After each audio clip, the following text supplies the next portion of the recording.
So let's see here what to do. Let's go once again knight f6. This time we're facing a significantly lower rated player than our previous opponent, 1500. And so let's play something maybe a little bit more aggressive, some move like c5 here. The last time we were playing a little bit more principled, but I like this idea. It's something I recommend to people if they want to, let's say, improve their dynamic play or something like this, but they're afraid to experiment. So, you know, it might sound a little bit cruel, but experiment with the players who, your opponents who are lower rated, because then even if you totally butcher the opening, so you have more chances that you'll still ultimately get a little bit of get a result. So hopefully that makes some sense. Here, for example, I'm already butchering the opening. I'm not quite sure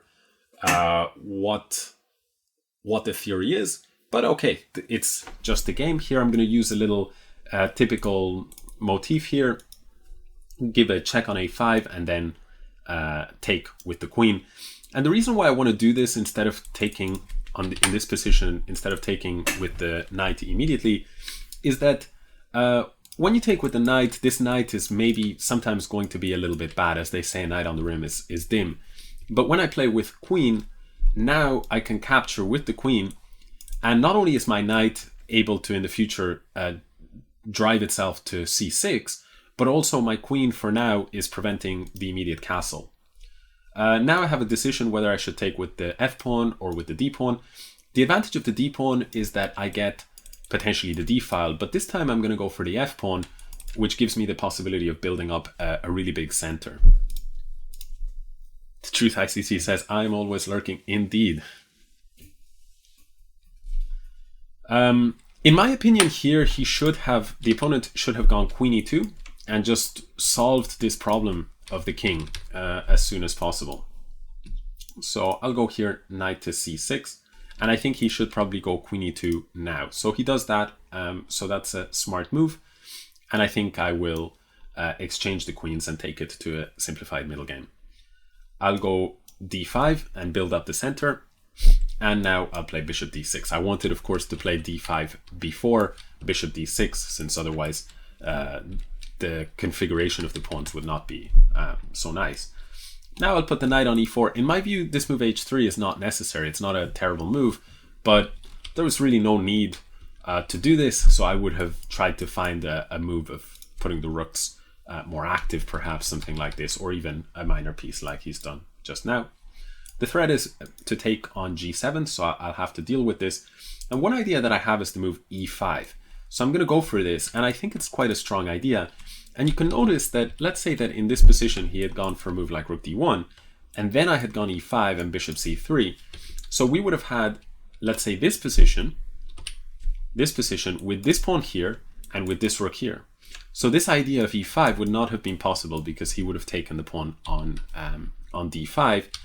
And so now he does play rook d1, but that difference of a tempo, in this case with the pawn move h3, means that I'm able to actually build up these pawns. I'm not sure now, should I take this way or should I take this way? But in any case, those pawns are quite annoying. I'm going to go for, no, but if I go e takes d4, maybe he can take, and then maybe go after this guy. I don't think so, actually. I'll go e takes d4. Most of the time c takes d4 would be the more principled, but my idea with taking like this is that at some point I would love to go rook here, chase this pawn. So if he had, let's say, gone with the bishop back, rook here, then he would maybe do something like b3, and then at some point go like this and try and hack away at this pawn.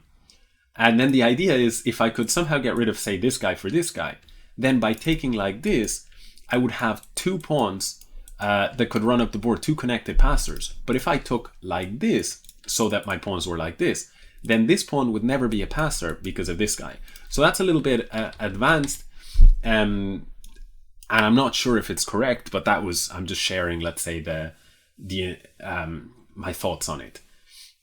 In fact, though, I'm definitely in a bit of risk here because I did push very ambitiously against this opponent, and my opponent played something really clever. He went ahead and he sacrificed his piece he sacrificed the piece for two pawns. And the problem is now, if I take, then after rook takes, these two pieces are hanging.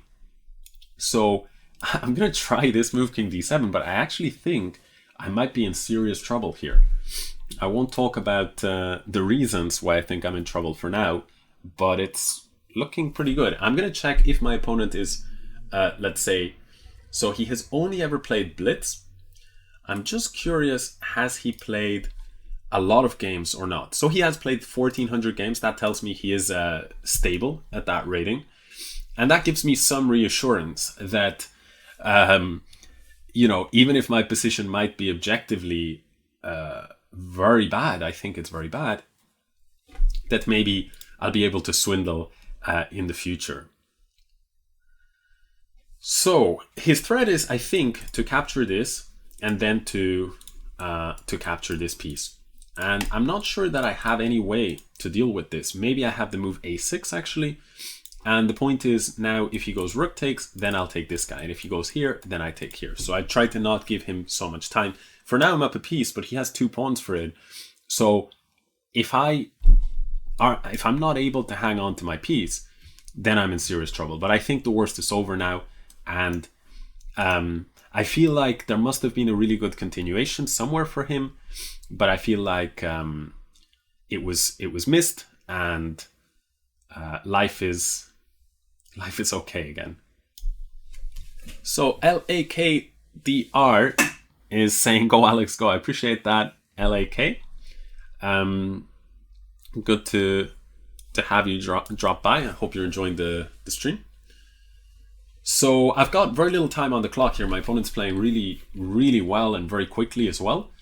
And I do have the extra piece, but on the other hand, it is for 2 pawns. So still a lot of work to go here if I want to convert this. I'll start by moving the king a little bit closer. Centralizing the king is a very important principle of endgame play. And I'll move the king as well. And now I'll actually just keep on going forward. If he goes either here or here, I'll be able to take the knight.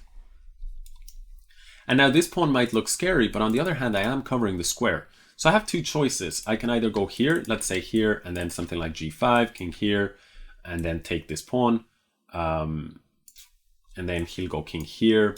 I don't know. I'm going to go instead for this approach, which is just hunting these queenside pawns down and then trying to cash in with this and banking on being able to stop his pawn. I'll just sacrifice here, and then I'll push the pawns forward. I better not pre-move queen f6 in case he goes g5. But with 24 seconds on the clock, I should be okay here.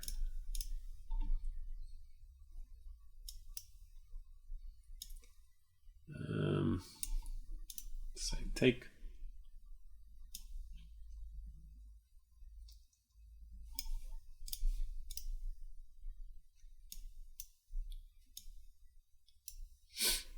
So I did win that game, but really well played by my opponent. Really crazy well played. A very interesting sacrifice as well, and I think that I was in some trouble.